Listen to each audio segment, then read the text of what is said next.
రాజన్న సిరిసిల్ల జిల్లాలో నకిలీ engine oil దందాపై I news కథనానికి స్పందించారు జిల్లా పోలీసులు. సిరిసిల్ల పట్టణంలోని ఆటోమొబైల్ షాపులపై టాస్క్ ఫోర్స్ పోలీసులు దాడులు నిర్వహించారు. పలు ఆటోమొబైల్ షాపుల్లో నకిలీ ఇంజిన్ ఆయిల్ అమ్ముతున్నట్లు గుర్తించి ఆయిల్ డబ్బాలు స్వాధీనం చేసుకున్నారు. బ్రాండెడ్ కంపెనీల పేరిట మార్కెట్లో నకిలీ ఇంజిన్ ఆయిల్ విక్రయిస్తున్నట్లు ఐ న్యూస్ వార్త కథనంపై జిల్లా ఎస్పీ మహేష్ గీతే స్పందించారు. ఆటోమొబైల్ షాపులపై దాడులకు టాస్క్ ఫోర్స్ పోలీసులను ఆదేశించారు. నకిలీ ఇంజిన్ ఆయిల్ జిల్లాకు ఎక్కడి నుంచి వస్తుందనే కోణంలో పోలీసులు విచారిస్తున్నారు.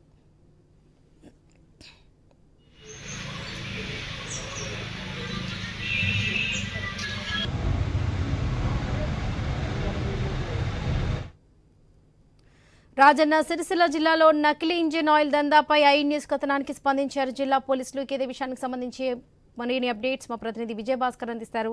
భాస్కర్, కొన్ని రోజులుగా కొత్త బస్సులు రిపేర్ షెడ్ కు చేరడం, అక్కడ వాహనదారులు గగ్గోలు పెట్టడం పైన దృష్టి సారించింది కరీంనగర్ జిల్లాకు సంబంధించినటువంటి నేపథ్యంలో, అంటే ఐ న్యూస్ దృష్టి సారించినటువంటి నేపథ్యంలో అక్కడ సిరిసిల్లలో ఏం జరుగుతుంది అని చెప్పేసి దానిపైన ఎంక్వైరీ స్టార్ట్ చేయగా బ్రాండెడ్ కంపెనీల పేరిట మార్కెట్ లోకి నకిలీ ఇంజన్ రావడం, ఆ నకిలీ ఇంజన్ ని వాహనదారులు తెలియకుండా వారి యొక్క వాహనాల్లో ఎక్కించడం, ఇక ఆ వాహనాలన్నీ కూడా షెడ్డుకు చేరడం పైన స్టింగ్ ఆపరేషన్ చేయడం పట్ల జిల్లా ఎస్పీ మహేష్ గీతే స్పందించారు. ఇక దీనిపైన దృష్టి సారించారు. ఏకకాలంగా ఈ రోజు తెల్లవారుజామున పలు ఆటోమొబైల్ షాపుల్లో దాడులు నిర్వహించడంతో అక్కడ గుట్టు చప్పుడు కాకుండా గత కొన్ని సంవత్సరాలుగా చేస్తున్నటువంటి నకిలీ దందా వెలుగులోకి వచ్చింది. దీనిపైన టాస్క్ ఫోర్స్ అధికారులను ఆదేశించడంతో వారందరూ కూడా టాస్క్ ఫోర్స్ పోలీసులు ఏకకాలంలో దాడులు జరిపారు. పెద్ద ఎత్తున నకిలీ ఇంజన్ ఆయిల్ అంతా కూడా బయటపడింది. ఇక బ్రాండెడ్ పేరులోనే అందులో పేరు మార్పు చేస్తూ బ్రాండెడ్ పేరిట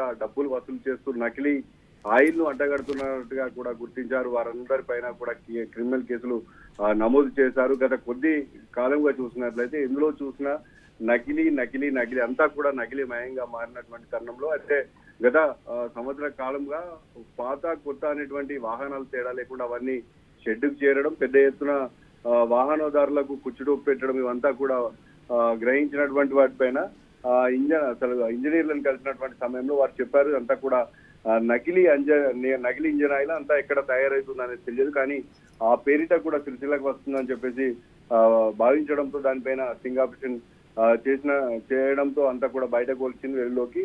ఇక పేరంతా కూడా బ్రాండెడ్ ఉంటుంది. అందులో చూసినట్లయితే కూడా మొత్తం కల్తీ ఉండడం, వాటి డబ్బులు సంపాదించడం ధ్యేయంగా పెట్టుకున్నారు. అంతా కూడా సిండికేట్ గా మారి ఈ నకిలీ ఇంజన్ ఆయిల్ ని కూడా విక్రయిస్తున్నట్టుగా కూడా పోలీసుల విచారణ తేలింది. దీనిపైన ఇంకా దాడులు అయితే కొనసాగుతున్నాయి. దీనిపైన జిల్లా ఎస్పీ స్పందించారు. మహేష్ గీతే స్పందించి ఏకకాలంలో దాడులు జరగడం అంతా కూడా బయటకు వచ్చింది.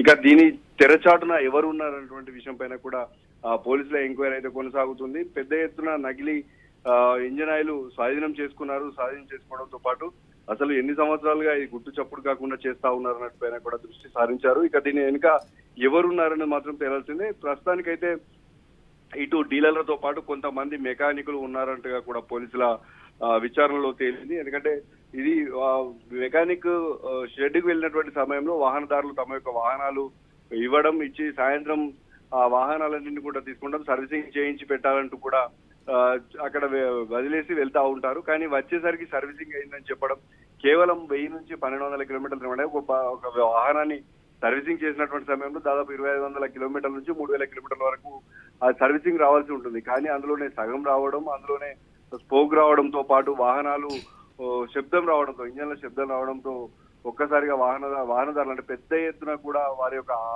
ఆవేదన వ్యక్తం చేశారు. ఇక కంపెనీలో యజమానులు ప్రవేశించిన కంపెనీ ఆయిలే మేము అందులో వేసాము, దానికి మాకు సంబంధం లేదు, ఒరిజినల్ ఆయిల్ వేసామని కూడా చెప్పినటువంటి నేపథ్యం. దీనిపైన ఇటు వాహనదారులందరూ కూడా ఆందోళన వ్యక్తం చేసినటువంటి పరిస్థితి కనిపించింది. దీనిపైన దృష్టి సారించడంతో పెద్ద ఎత్తున నకిలీ ఆయిల్ ను సిరిసిల్ల చుట్టుపక్కలనే గుట్టు చప్పుడు కాకుండా నకిలీ ఆయిల్ ని తయారు చేయడం, వాటిని బ్రాండెడ్ డబ్బాలలో బాక్సులలో పెట్టి విక్రయిస్తున్నారు అన్నట్టుగా కూడా విచారణలో తేలింది. అయితే దీని వెనుక ఉన్నటువంటి సూత్రధారులు ఎవరనేది మాత్రం పోలీసుల విచారణలో తేలుతుంది. దీనిపైన ఇప్పటికే టాస్క్ ఫోర్స్ అధికారులు దృష్టి సారించి తెల్లవారుజాము నుంచి కూడా రైలు చేస్తున్నటువంటి నేపథ్యం. దీని అన్నిటిపైన పోలీసులు ప్రెస్ మీట్ పెట్టి వివరాలు వెల్లడిస్తే కానీ పూర్తిగా దీని వెనుక ఎవరున్నారని తేలాల్సి ఉంది. అయితే ఒక్క సిరిసిల్ల జిల్లాలోనే కాకుండా హైదరాబాద్ నుంచి వస్తుందా, లేదంటే సిరిసిల్లాలో తయారు చేస్తున్నారనేది మాత్రం తెలుస్తుంది. సిరిసిల్ల జిల్లా హెడ్ క్వార్టర్ లో మాత్రం పెద్ద ఎత్తున నకిలీ ఆయిల్, ఇంజన్ ఆయిల్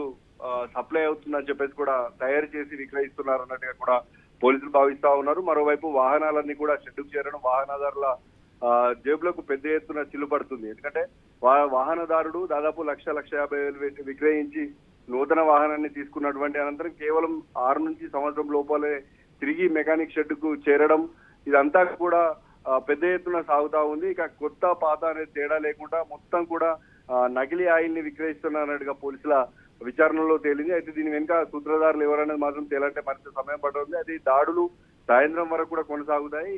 దీని వెనుకున్నటువంటి వారు ఎవరు? కేవలం ఒక సిరిసిల్ల జిల్లాకు సంబంధించిన సిరిసిల్ల చుట్టుపక్కల ఉన్నటువంటి ఇటు కామారెడ్డి జిల్లా అనుకున్నా, ఇటు కరీంనగర్ అనుకున్నా, ఇక పెద్దపల్లి, జగిత్యాల జిల్లా కూడా సప్లై అవుతుందా, ఇటు పక్కన ఉన్నటువంటి సిద్దిపేట కూడా సప్లై అవుతుందా? ఈ చైన్ అంతా కూడా ఎవరెవరు ఉన్నారు ఏంటి అనేటువంటి విషయాలను కూపిలాగేటువంటి ప్రయత్నంలో రాజన్న సిరిసిల్ల జిల్లా పోలీసులు అయితే లీనమయ్యారని చెప్పుకోవచ్చు. టాస్క్ ఫోర్స్ దాడుల్లో పెద్ద ఎత్తున ఆయిల్ అయితే పట్టుబడతా ఉంది. దీనికి సంబంధించి మొత్తం వివరాలు తెలవాలంటే మరింత సమయం పడుతుంది. ఏదేమైనా వాహనదారుల పట్ల స్టింగ్ ఆపరేషన్ చేయడం పైన వాహనదారులు హర్షం వ్యక్తం చేస్తా ఉన్నారు. సూత్రధారులను అదేవిధంగా పాత్రధారులందరినీ కూడా బయటకు తీయాలి. దీనికి సపోర్ట్ చేసినటువంటి డీలర్లతో పాటు మెకానిక్ల పైన కూడా కేసులు నమోదు చేయాలని చెప్పేసి డిమాండ్ చేస్తున్నటువంటి పరిస్థితి అయితే కనిపిస్తుంది. మరి పోలీసులు అయితే ఇప్పటికే ఉక్కుపాదం మోపుతామని చెప్పేసి చెప్పారు. దీనికి టాస్క్ ఫోర్స్ తో పాటు పోలీసు అధికారులు అయితే పలు బృందాలుగా ఏర్పడి దాడులు అయితే నిర్వహిస్తా ఉన్నారు. దీనిపైన ఎలాంటి చర్యలు తీసుకుంటారు అనుకున్నట్టుగా, అంటే ముందుగా చెప్పినట్టుగానే క్రిమినల్ కేసులు నమోదు చేస్తారా ఏంటి అనేది మాత్రం వేచి చూడాల్సింది. ఏది ఏమైనా వాహనదారులు మాత్రం ఈ నకిలీ ఇంజన్ పైన కొరడ జుల్పించాలంటూ కూడా కోరుతున్నటువంటి నేపథ్యం అయితే కనిపిస్తుంది. రాజన్న సిరిసిల్ల జిల్లా పోలీసులు అయితే ఈ రోజు తీసుకున్నటువంటి నిర్ణయం పట్ల పలు వాహనదారులతో పాటు రాజన్న సిరిసిల్ల జిల్లాకు సంబంధించినటువంటి స్థానికులు కూడా హర్షం వ్యక్తం చేస్తున్నటువంటి పరిస్థితి మనం చూడొచ్చు. Right Bhaskar, thank you.